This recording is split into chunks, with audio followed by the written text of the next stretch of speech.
Welcome, everybody, and welcome to Cassandra Lane. Thank you so much for coming, Cassandra. Thank you for having me. It's my pleasure.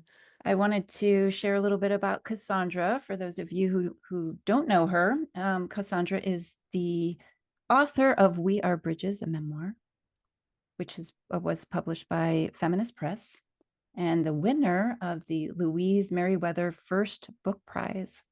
The memoir follows Cassandra's pregnancy at 35, which sends her on a poignant exploration of memory to prepare for her entry into motherhood. She moves between 20th century rural South and present day Los Angeles, reimagining the intimate life of her great grandparents, Mary Magdalene McGee and Bert Bridges, and Bert's lynching at the hands of vengeful white men in his southern town. Cassandra received her MFA from Antioch University. Her stories have appeared in the New York Times, LA Times, and elsewhere, and she is the editor-in-chief of LA Parent Magazine. So I wanted to open this conversation, Cassandra, because what I really want to kind of explore today is this connection between writing and healing. Mm, mm, And you say you've been kind of open about how you've used personal narrative, memoir writing to heal intergenerational trauma. mm, Yes. mhm, Mm-hmm. mm. So, I mean, there's a lot to explore, but I just sort of want to open with the topic that really is on my mind. And I wanted to share an anecdote, which I think those who've been in my workshops have heard me share before. But in my the very first memoir workshop that I offered back in 2009, was just 8 people. And one of the women, she's a public school teacher, was just blurted out in the middle of class. She said, "Man, this is better than therapy."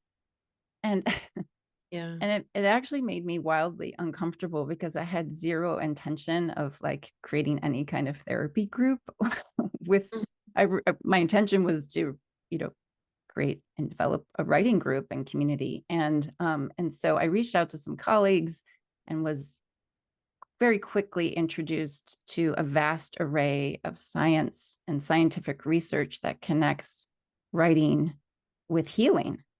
And I started reading, those books. And I don't know, are you familiar with James Pennebaker?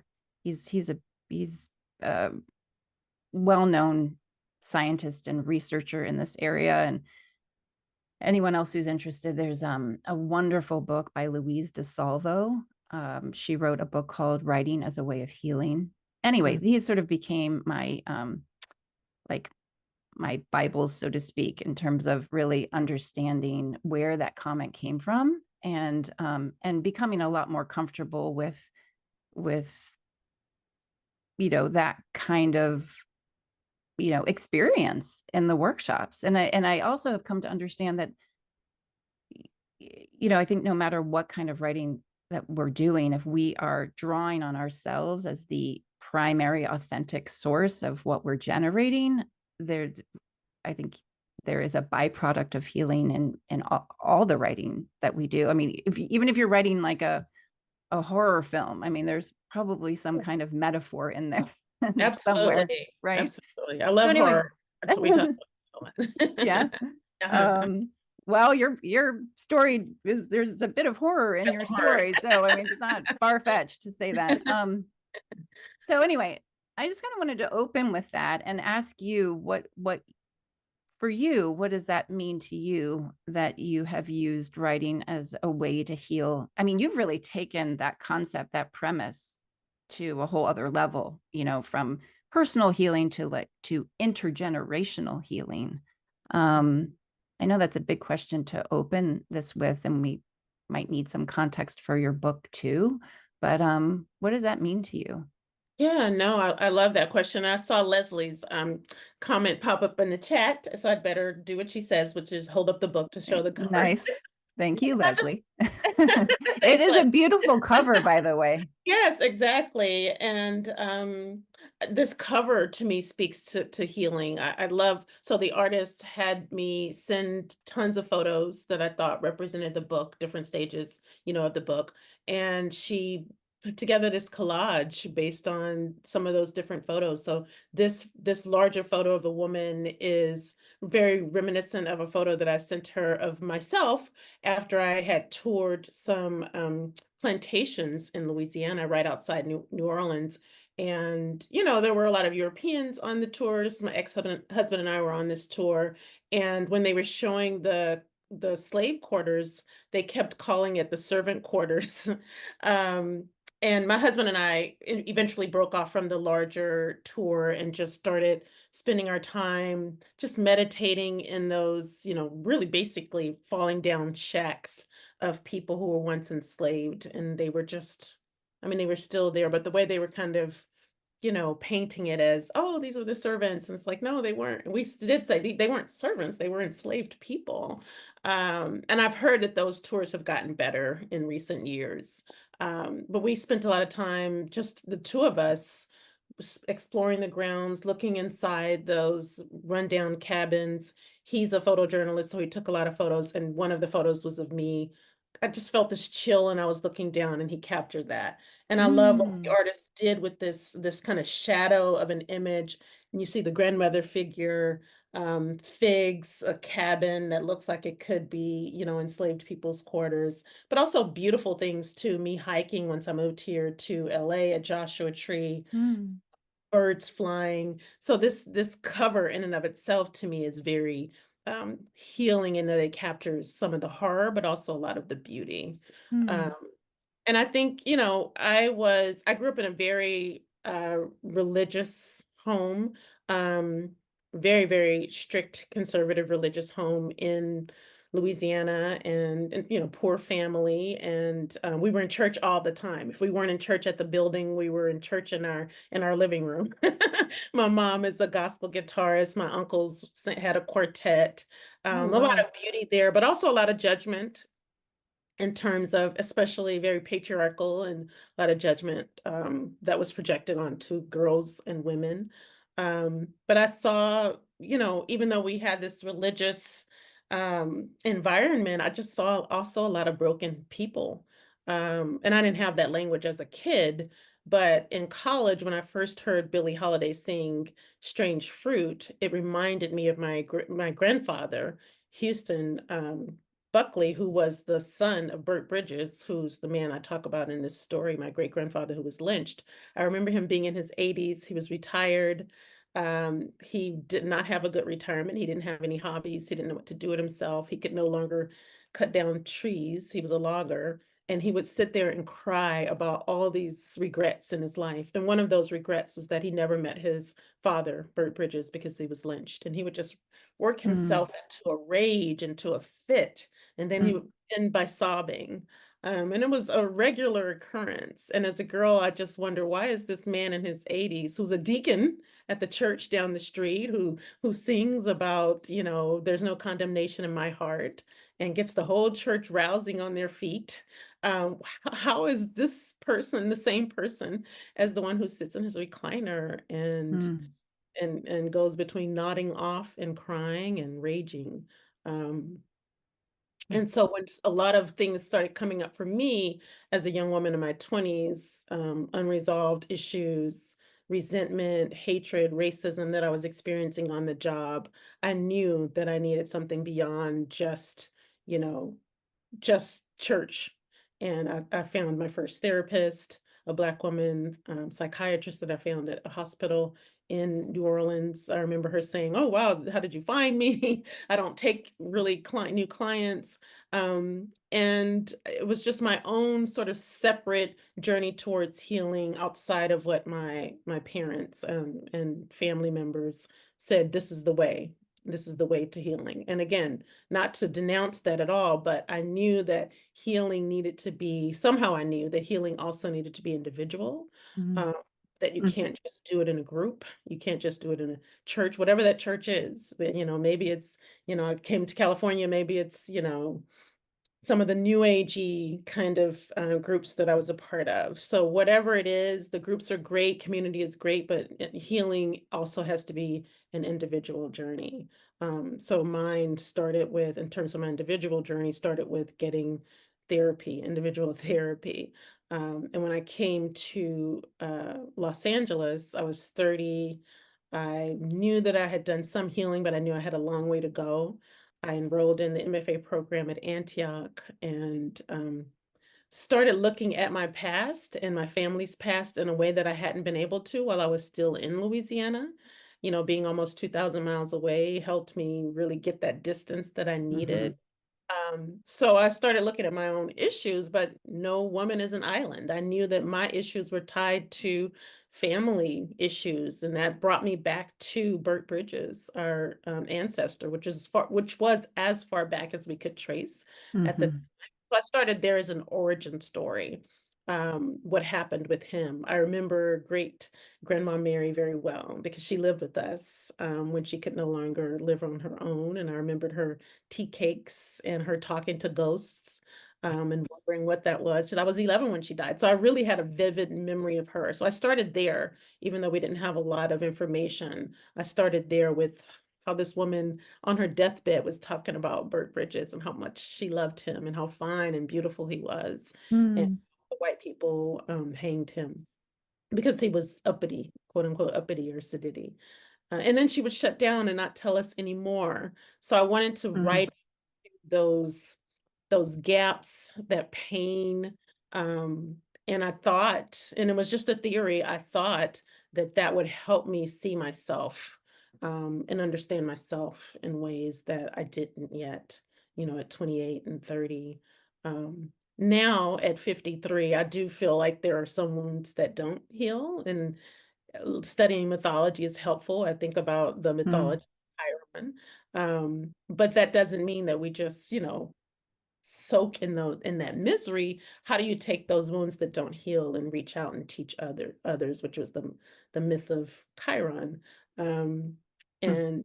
and the idea that you can, so to me it's more about an exploration. I have a lifetime, or I can choose to have a lifetime of exploring the places that need healing, and that in and of itself is healing. The willingness to go into those dark spaces and explore and make beauty, craft beauty in some way. Mm. It's, a piece of clay or words. So for me, it's a lifelong journey. And yes, some things are healed. There are certain insecurities that I had that I no longer have.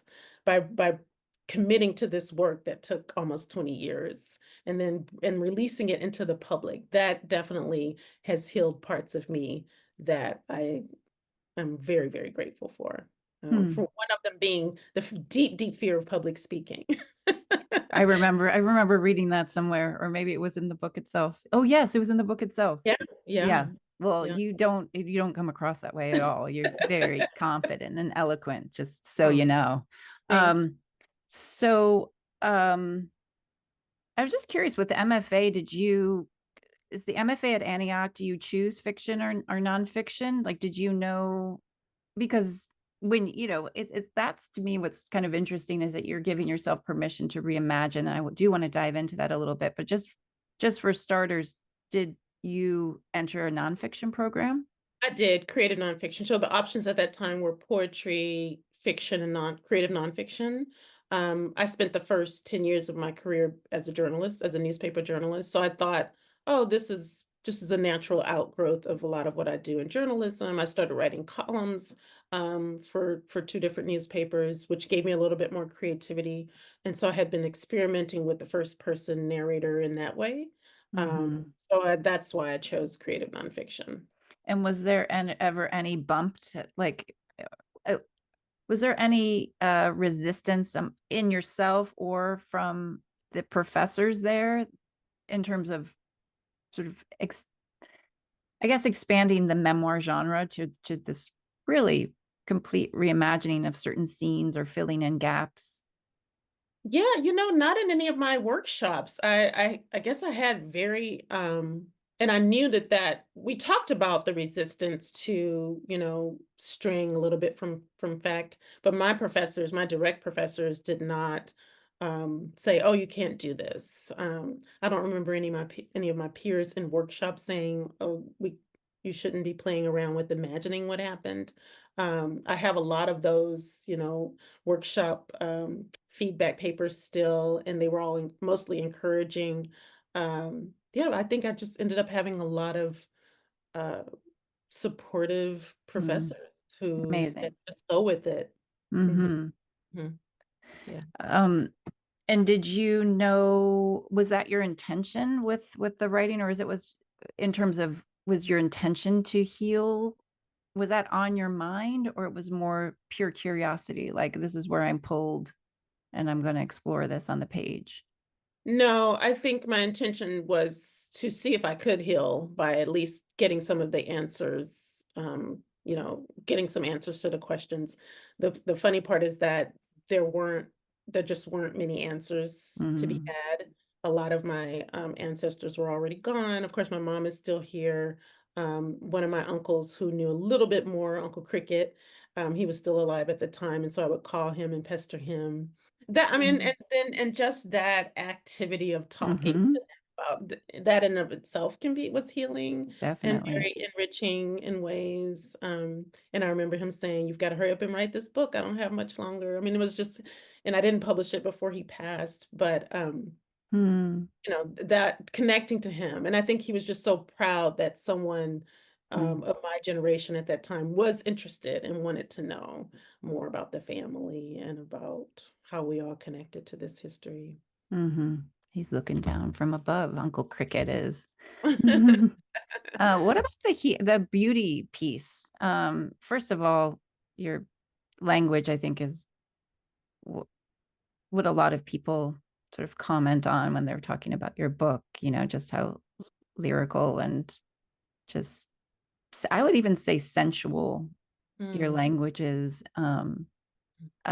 Is that what you mean by crafting beauty? Because I'm just thinking, how do you create beauty from something as horrific as a lynching? Like what's the connective tissue in your brain? Yeah, for me it is. I mean, to each his own. That probably is not a lot of people's idea of fun. And I wouldn't say it's necessarily fun, but for me it is very meaningful. It's very enriching. And I'd rather do that than sit in a recliner like my grandfather and cry Mm-hmm. about something that was so horrific. I'd rather take something that I have no control over and if I were a musician like my mother, Mm-hmm. Mm-hmm. funnel it into the guitar or Mm-hmm. songwriting. And for me, my avenue just happens to be prose. Mm-hmm. Beautiful. Beautiful. Yeah, and just even how you were talking about the even the food. It kind of all comes to, it's kind of the same thematically what you're talking about. It's like, creating out of the food then tasted different because of the life that was being lived as they're making that particular food, right? Absolutely, which and food is a huge one for me too because my grandmother taught me how to cook. My mother, after her divorce, was a single mom working 30 miles away, and my grandmother was already in her late 70s and 80s, and that's who taught my sister that's right under me and I how to cook. And so now I'm able to share that kind of cooking with my son, and he loves it. He's an LA kid, but he calls himself, a Southerner, part Southerner. He is part Uh, Southerner. yeah, yeah. He, So there's the language through food, the history that's passed through food. And even though there was poverty and such scarcity, I do feel thankful, even though, as a kid you're kind of just grumbling about having to do all these chores. I do feel thankful that I can take a bag of, field peas or black eyed peas and create something that's amazing. Some cornmeal and some flour and create something that my son thinks is just amazing. mm, Uh, so yeah, I'm passing on those people's stories, our ancestors' stories to him through the food languages as well. mhm. Do regret that I don't have great grandma Mary's tea cake recipe. I know. I've heard you. Yeah. Yeah. But I can keep trying to recreate it. I loved what NPR, I just want to share a quote that was in the NPR article. They said, oh, where is it? Hmm. Oh, here it is. With this debut volume, Lane has written Burt Bridges into history. We Are Bridges makes a stunning contribution to what must become our collective memory. But just this whole idea that you've written him into history through the Mm, writing of this book, it's yeah. just talk about beauty.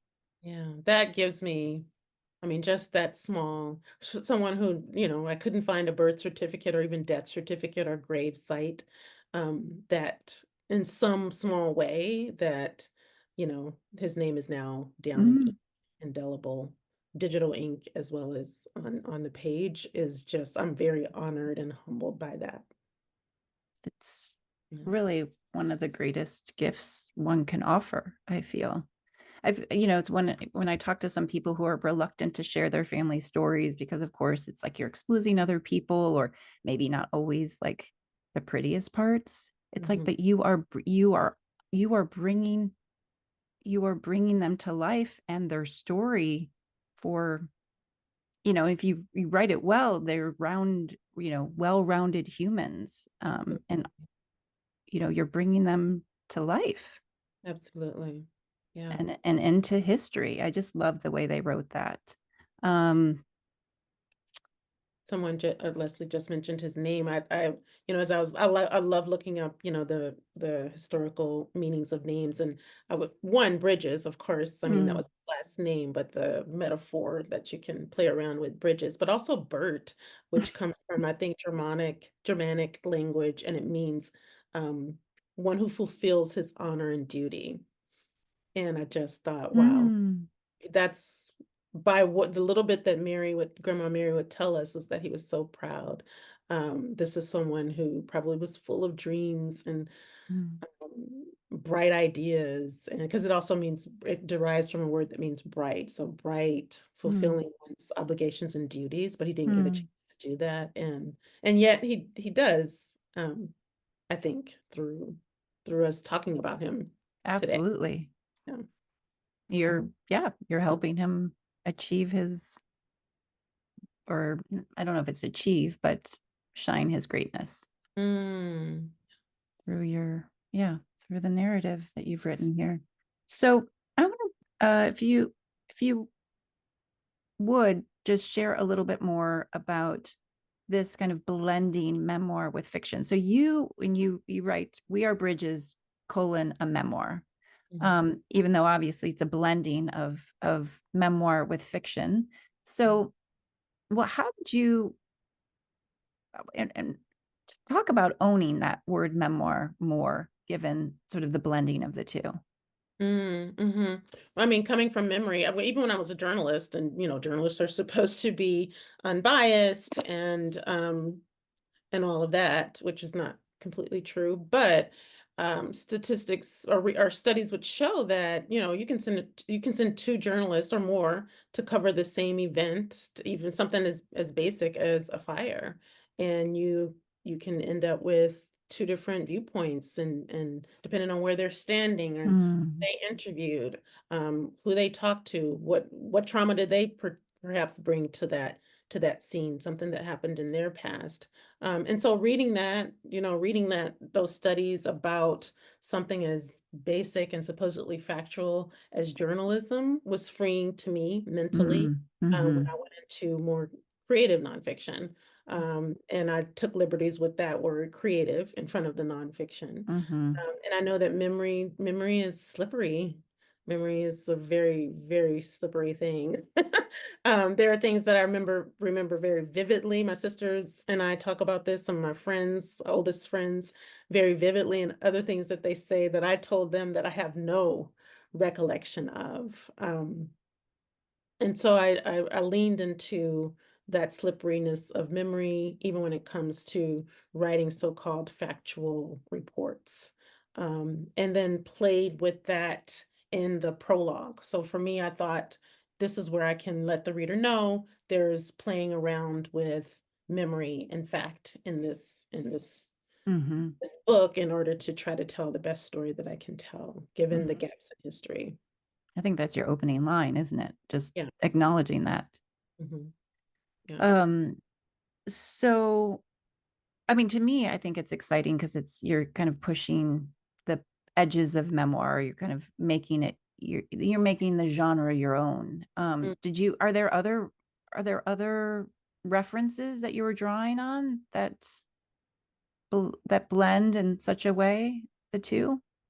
Yeah, we were reading during the when I first started, just the earliest drafts of this. We were experimenting with and reading all kinds of, experimental and hybrid memoirs. Mm, Brenda Miller was one of my faculty members, and I loved the way she, wrote around memory and s- through the senses and about the body.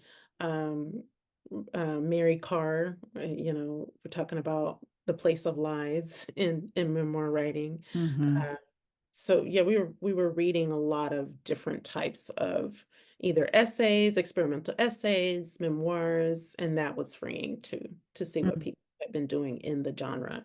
And it wasn't my decision to add a memoir to the title, that was the publisher's. So I mm, think at some point I did have to, it's not that I didn't struggle at all, because at one point, as I was, I would write and I would have all these visions that would come to me. So I thought, oh, I'm going to have to call this a fiction. I'm going to have to call, even mm-hmm, though creative nonfiction, department at Antioch, I'm going to have to call this a fiction or a novel. mm-hmm, Um, but then after I graduated and continued with workshops outside of the university, my workshop members would say this story needs your mm, personal story as well. And so sometimes some weeks I would bring Bird Bridges chapters, other weeks I would bring, first person chapters. And at some point it was very clear that I needed to weave the two. mm, But at one point I did think, oh, this one, the Burt part is going to have to be a novel. mm, My story will have to be a separate thing. mm-hmm. And then I just said, I'm doing away with genre completely, and I'm just gonna write Nice. it and weave it. Mm-hmm, And then when it won the book prize, Feminist Press is a very experimental press.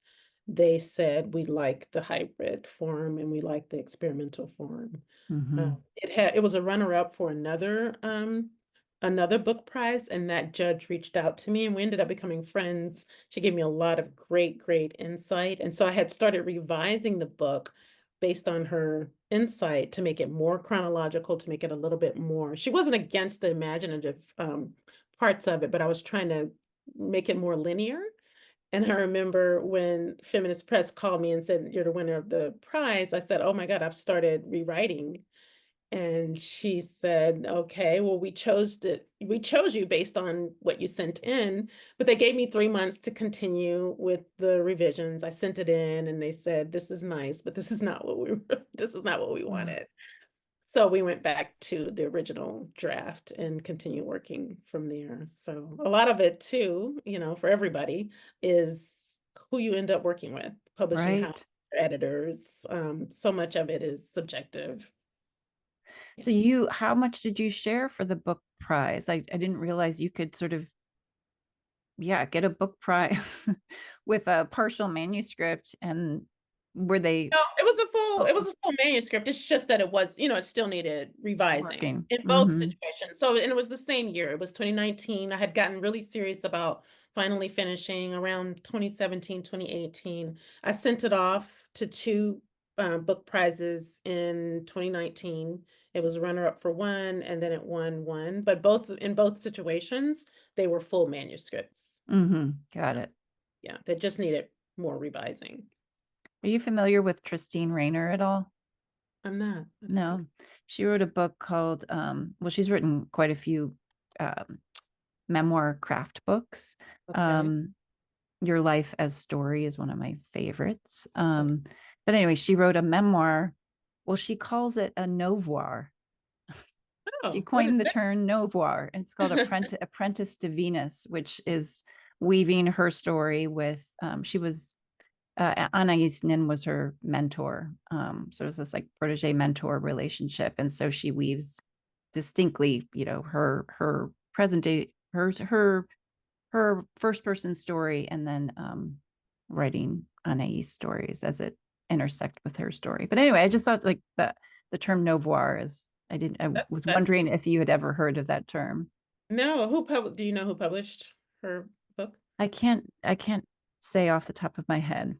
Because that's always interesting to me to look at when you see experimental works like that, to look and see who's open to publishing them and who were their agents and editors. Hmm. Yeah. I will look that one up. It sounds fascinating. So okay, so memoir fiction. So now you decide to blend the two. And how much research, like what are you anchoring the fictional parts in, if anything? I mean, because you, as you say, there's more questions than there are facts. I mean, you have so little to go on. So what was your process in reimagining so much of the book? Hmm. I think what I kept coming back to in terms of, and I don't, they're not even bones, they're little splinters of bones, Right. uh, was what Grandma Mary would say about Bert, which was that he was beautiful, which is aesthetic, of course, but I took that internally as well, that he was strong and that he was proud. Uh, Mm, and so with those few words, being kind of a sensual person who loves food, who loves, nature, I just tried to imagine what would he have had that could give him, as a young man, a sense of pride, and that's how I came up with the store, and that store was mm, tied to, some of the little stores that were, corner stores in my neighborhood growing up. Handy, who's a character in my book, is the name of actually a store that was down the street from the house that I grew up in. I grew up in Louisiana, Bert was in Mississippi, but in a lot of ways, those mm, tiny towns are similar, and mhm, I've been, I'd been to Mississippi, so a lot of it was just rooted in my own childhood environment, my trips to Mississippi, my familiarity with small business owners, small Black business owners, in those kinds of, disenfranchised small town rural neighborhoods. mm, So that became what my foundation was, that source of pride. Okay, what could he have been proud about? He could have been proud that he at least owned his own business, even though maybe there weren't a lot of products, but he had the freshest produce. He was able to sell Mary's tea cakes, and I knew what Mary's tea cakes were. I called them manna mhm, because they were just so amazing. And all of her food, she just was an amazing, amazing cook. So I just really relied on those sensual, material things that to me that made them invaluable. Uh, mhm, and then in terms of research, I just read a lot around lynchings. There's one book called Strange Fruit, and it's a collection of lynching plays, that written by women, white and Black, who were trying to make sense of the aftermath of lynchings and would create these fictionalized, often based in truth, plays around, what happens to a lynching is not what just happens to that immediate victim, but the survivors as well. So a lot of what I read also fed mm, into this book. Reading lots and lots of newspaper clippings. I have a book that's a collection of newspaper clippings, of people who were lynched, named and unnamed. mm, At one point, I hired a Mississippi, researcher to look into, to see what she could find. We do believe we found the same Burt Bridges on a census report. I took a DNA test. I just did a lot to try to fill in the mhm, gaps. mhm, And when I first started writing it, I hadn't even heard of the word etymology, but at some point along, revising and writing, that research was really coming to fore, and I leaned into that as well, and daughter cells, and mm, just so much research that filled in those gaps. Scientific research, musical research. I looked at, what music was being created, in mm, that time period, what art, what conferences, what big conventions, postcards. I found postcards from 1904, and I would go to cemeteries and look for, you know, mm, grave sites of people who died during that time. mm. So the reason behind his lynching, that so you so you don't know the reason behind his It actual just said that lynching. they hated that he was a proud person who didn't cow. Yeah, Uh, and then she would start crying and say, "I don't wanna talk about it." And my mother said she did that because my mom was a questioner, Uncle Cricket was a questioner, and then I was a questioner. A lot of people in the family didn't know that story, but my mom, when she came of age and realized that, my grandfather's stepfather was not his biological father, which is not a big deal, except that it was because this stepfather was very, very abusive to him. She wanted to know, my mom, who was my biological grandfather. So she started asking her grandmother, Mary. And Mary would say those same words. And mhm, then those are the same words that she said to her son and then to Uncle Cricket when he would ask her. And she would shut down and start crying. So mhm. we don't know exactly what happened.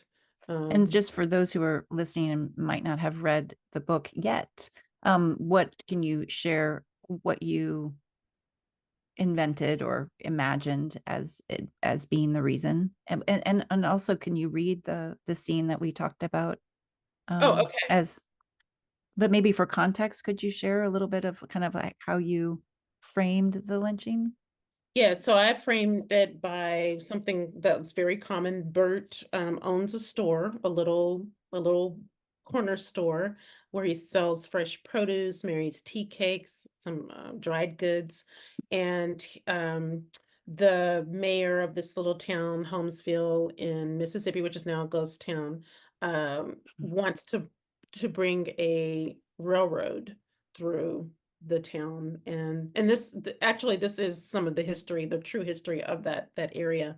Holmesville, Mississippi was a respite for people in New Orleans who were trying to get away and get fresh, clean air and good, sweet water. And they had some resorts, and so that was part of the research as well.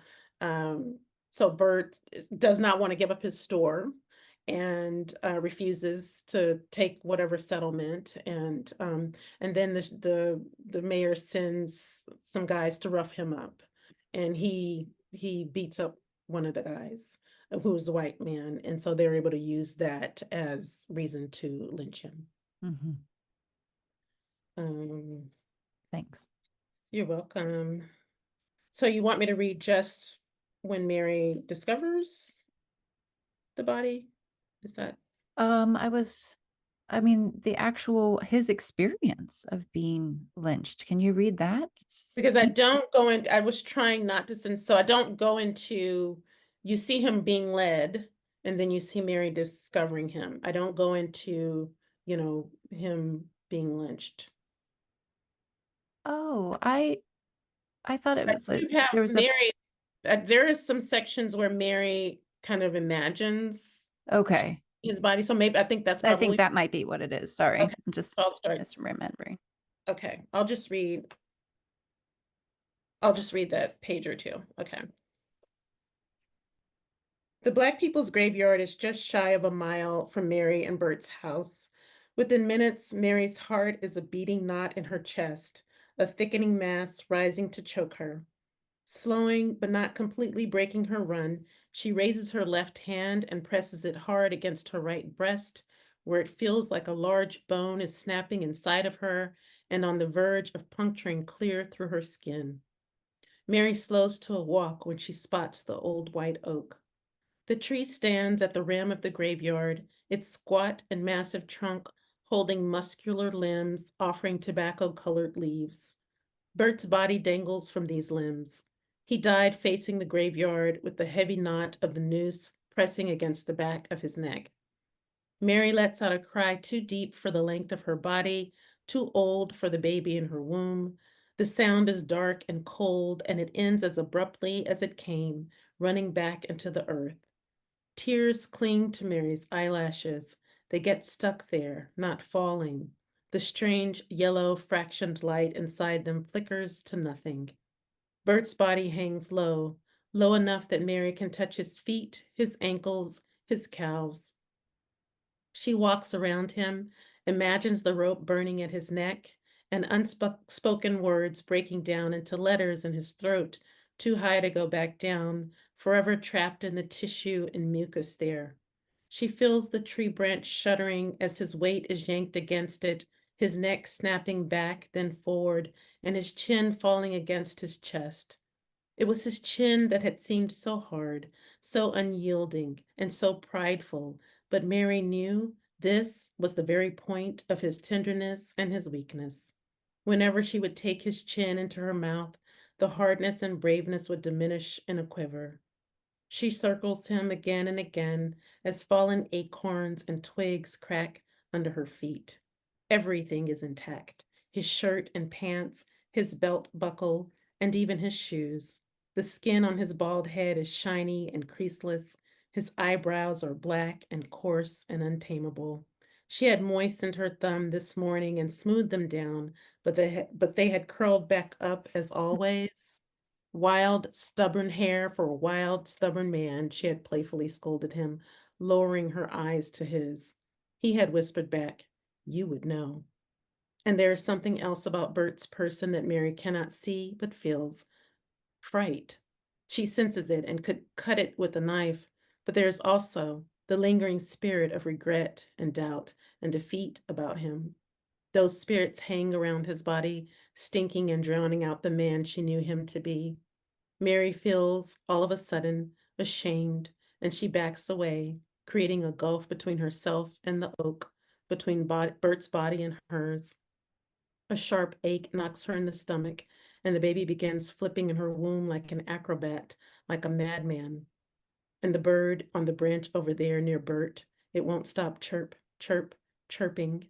And the sunlight, it keeps shining, casting a shaft that seems to set Mary's hair on fire. Yes, she is sure of it. She smells the smoke, feels it, and sees the great drops of sweat falling from her forehead, her scalp, her temples.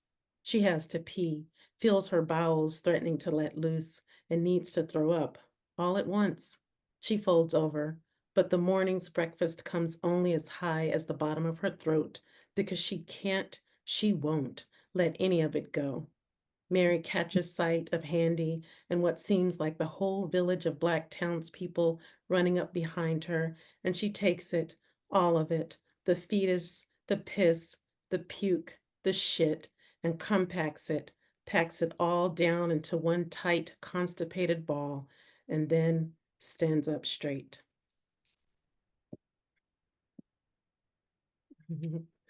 Thank you. Thank you. I mean, I'm just even hearing more specifics and details now with the eyebrows and how the curls of his eyebrows are back from this morning after she met or pressed them down or Yeah. And you're right. um That's probably what you were thinking of. I haven't read that section in a very long time. I was like, okay, so we don't see him being lynched, but no, Mary's mind, you're right, she reimagines. she So that's reimagines it, and I obviously felt like I experienced it yeah, having read that's it. what you're referring to. Mhm. I forgot about that. um So, oh yes, someone just, yeah, Suzanne, exactly. The wild, stubborn hair for a wild, stubborn man.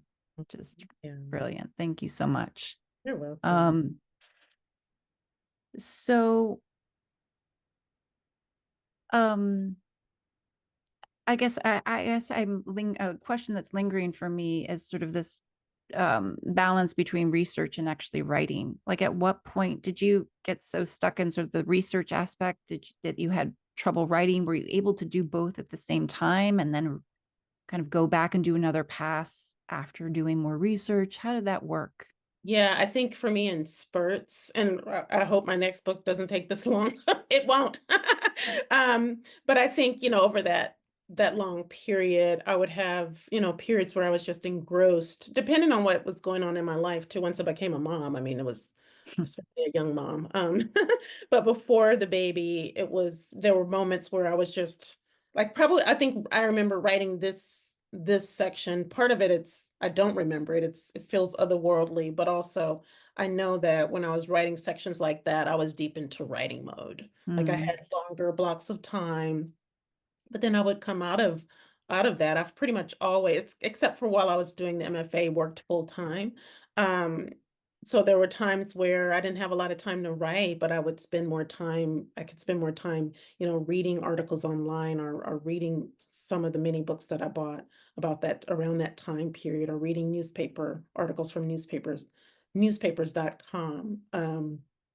So it was a lot of in and out, more Mm, writing, but it's always sometimes, a little bit of research, having a question about, oh, what kind of piece of furniture would have been, something that they could have likely have had. So researching, that kind of like research as I'm writing. mm-hmm, And then there were years where it was just mostly reading and researching. mm-hmm. Yeah, a lot of back and forth. Right. So it doesn't seem like you got hung up on like, oh, I've got to research it all before I can write. Like you were Yeah. able to kind of work and go back and forth and it kind of flowed for you.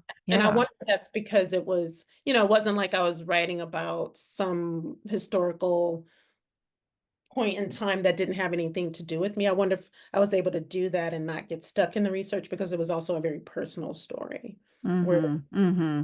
I was Right. writing a story about, I don't know, W.B. Du Bois. I mean, I might get Mm-hmm. stuck in the research. Right. I see what you're saying. Yeah, Mm-hmm. Yeah, your own story's anchoring the whole thing all the yeah, way through. yeah. Um, yeah, I feel like it's like you've invented a new genre, historical memoir. Uh, Like historical fiction. I don't know if that's a yeah, term or not. yeah.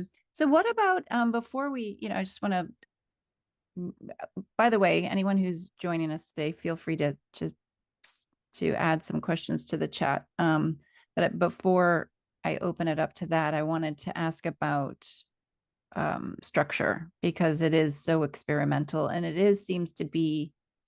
structure does seem to be the thing that eludes people the most, writers the most, I've noticed. I mean, for good reason. I mean, I think even Mary Carr in her book on like the art of memoir, or what is it? The art of memoir? Is that what it's called? Yeah. Her book. I think there's one in the whole book, there's 2 pages, I think, on structure. She's like, basically like, I got nothing.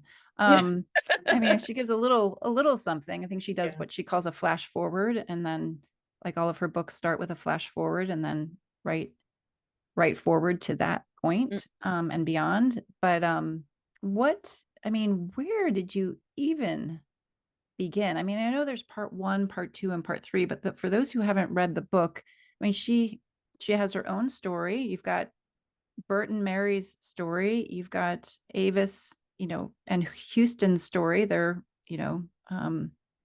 your grandparents, and then you've got your own parents in Mhm. there. You even split up your own story. Like Mhm. your own story isn't linear. So yeah, I'm really curious, what were your different approaches? And obviously, you were even open to doing something more linear even as you were finishing the book. So Mhm. I'll stop talking and let you talk. Yeah, no, I've flailed seriously with structure is something that I definitely struggle with. What I do love is revision. I love revision. I love editors. I mean, I started working with editors when I was so young, as a journalist, but I, I just experimented a lot. This manuscript changed so much over the years in terms of structure. I would write out an outline that I thought was pretty solid and then try to apply it, and it would feel too boxed in. Um, Like, for example, like, can yeah, you give one where example? yeah, there was a case where I tried to write it more by character. You know, M- Mary's chapter, and there's still a little bit of that, but I was really trying to just force it into these little boxes. There was a situation where I tried to write it a little bit more chronological, and that didn't work either. I can't For remember. what reason did that not work, the chronological? For me, those were points where I would feel stuck, uh, Mm. and it wasn't flowing. Um, and to be honest, even with the manuscript that won, the structure still got improved upon because of the close relationship that I had with the editors to get the final product finished. I believe they came up with the let's make sure that we have 1904, as the kind of signature stamp for those chapters that are going into Mm, the past. So once the reader reads that, sees that for the second time, they are, and maybe the third time, they realize this is a pattern and they're willing to go with you. Okay, these are the sections that are going back into the imagined past. Um, so a lot of that was a mm, back and forth with the with my main editors on, okay, what do you want to call? We don't have chapter one, chapter two, but I do have little chapter headings for each section, and then for each reimagined past section, we make sure to put 1904. hmm. So that was I can helpful. testify to the fact that that was helpful. Yeah. Mhm. Right, yeah, Hmm. yeah, yeah. So, okay, so you land on this more experimental form. So so how did you figure weaving it together? I mean, how do you see part one, part two, and part three? Because I'm imagining that's help to anchor at least the overarching narrative, Mhm, correct? mhm. Yes, absolutely. Part one, really introducing, I don't know, for lack of a better word, the problem, um, the search, the problem and the search, that's what part one is. Part two is really where I go deeper into this couple, the great grandparents, and what happened to them. And then part three is moving him back into contemporary times, my parents and my pregnancy. I mean, that's woven throughout, but part three, I saw that as this is going to be the part that brings us into, present day and the future. Mm-hmm. Mm-hmm. And any other insights you have in terms of doing such a unique weaving of so many different threads? Like, did you did you work with like note cards or like I don't know, Oh, did you have I actually any posted method? a I posted although that's a later variation, but yeah, I had in my writing room this big board and a mirror where, you could see sheets of paper with outlines, stickies, and I posted a picture just the other day because it was, I think, the fourth anniversary of it was on August 23rd, and there's a picture of a selfie of me in front of this mirror with all of these stickies. So there was a lot of that kind of visualization as I was, because you're writing, whether you're writing by hand or in the computer, you can't see the whole thing. Right. So I had these boards and sometimes a mirror where I could have these large visual representations to remind me of what I said my structure was going to be, and then I would write little clues there. That helped me visually to kind of, as a map, to come back to where I am in the story, because it's so easy to get lost in the story when you're writing, on the computer. Mm-hmm. And did you use your personal story as the anchor of each of these chapters? Was any, because I feel like it has somewhat equal weight to Oh, that's interesting. the I mean, at the end, definitely it takes center stage, and at the Yeah, very beginning, it definitely open. But I would say a large part of the narrative, it feels like it has equal weight to the other threads. Maybe that's fair you to don't know. see that that way. Yeah, I do. I mean, I guess I was thinking that the third section is where my story comes in more, but you're right. I mean, I open with my story, and it is little light threads of it throughout the narrative. Um yeah, I mean, and that's what I meant earlier too when I said that it was easy to not get stuck into the research, because this story, even when I'm talking about my grandparents and great grandparents, they're still my people and it's still very personal. And so yeah, those personal emotions, it's a consistent foundational point.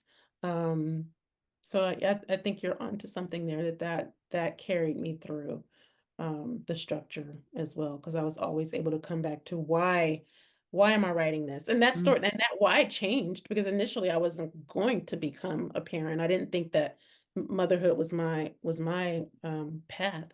But once I did become pregnant and had my son, then that purpose got even larger. And I think I got even more determined to work on this piece. So that was always an anchor, those emotional reasons why, no, it's not okay for this to have happened, and it's not okay now that because it did happen historically, it's not okay to not talk about it. It's not okay to not know this. I don't want my son to not know that this is a part of his history. I don't want him to be bogged down by it. I want him to be empowered. Um, so I'm gonna try to tell this story and hold both of those true. Mm-hmm. Mm-hmm. That became my larger purpose. I think Mary Carr says, or in her open letter to her son in Lit, I think Mhm. the last paragraph or last line is something like, I'm going to tell my story so you can better tell your own. Absolutely. And It's that just you've the done beginning. that for Solomon is incredible. Thank you. Thank you. Um, so, okay. Well, I mean, I guess not to kind of, you know, weigh too heavily on the structure piece because it sounds pretty organic to you, but when you were writing and you would move between time periods and jump times and jump um, characters, would that be more of a intuitive thing as you were writing? Like, okay, now I'm going to bounce back here, and now I'm going to move forward here. Like, Yeah, was it's a it very scattered person.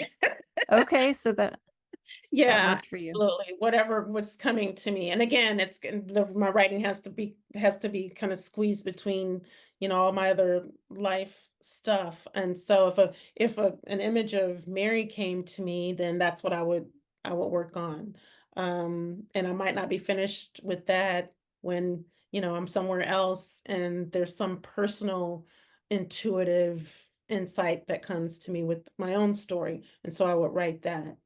So there are a lot of, and I do have a lot of those files, a lot of individual, and what I'm working on now is like that. But just these flash pieces that I know later will make sense when they come together, and I start intentionally, and that's why I use my grandmother's quilting as a metaphor because she wasn't this museum, these kind of beautiful quilts that you see in museums. It was the Mm. poor woman's quilt, scraps of house coats that have holes Mm. in them, a piece of her husband's old worn pants, but cutting out the pieces of the material that were not totally worn, not knowing how she was going to use them until later, and then Mm. watching her piece those misshapen pieces of materials together to make a quilt that could be everyday use, is what Alice Walker writes. So everyday use quilts, and that's what I'm thinking. I have all these little patches of pieces, whether you want to call them flash essays, flash Mm-hmm. prose poems, whatever. They're all telling a similar story. They're all going to come together and be, she wasn't a knitter, but if she were a knitter, I could use that. For me, it's quilting and stitching these patchworks together to tell a Mm-hmm. larger story, Such a great which also metaphor. for me represents the American story. Mm-hmm. Mm-hmm. And now, like it just back to our sort of premise here, like the healing component, do you feel like was it the in the writing and writing the narrative that offered the healing, the experience of healing, or is it in the sharing? Like how is it to share? But Yeah, where I think I thought it was just going to be the writing, but I really realize now the book's been out since 2021. I've done a lot of events and podcasts and author talking to students at colleges and high schools, and a lot of the sharing comes, yeah, a lot of the healing comes through that sharing. Absolutely. It's both. Yeah. hmm Mhm. And I know you're at least from what I read, your son hasn't read it just yet. He Is that says he's true? read pieces. And there's no pressure. I've told him like I don't know, maybe you'll read this when you're 30, but at least Uh-huh. it's there. And maybe it won't be him. Maybe it'll be if he becomes a dad, maybe it'll be a curious, grandchild or great grandchild. I don't know. Mm-hmm. Mm-hmm. But at least it's there. So, Mm-hmm. and he talks about it with his friends and he's read articles about it. Oh, so he's proud of you. He's proud of Yeah, you. yeah, he's a cheerleader for sure. He's just busy. Right. Busy. Yeah. Excuse me. Anyway, okay. Well, thank you so much for Thank coming you. today. It's Great question.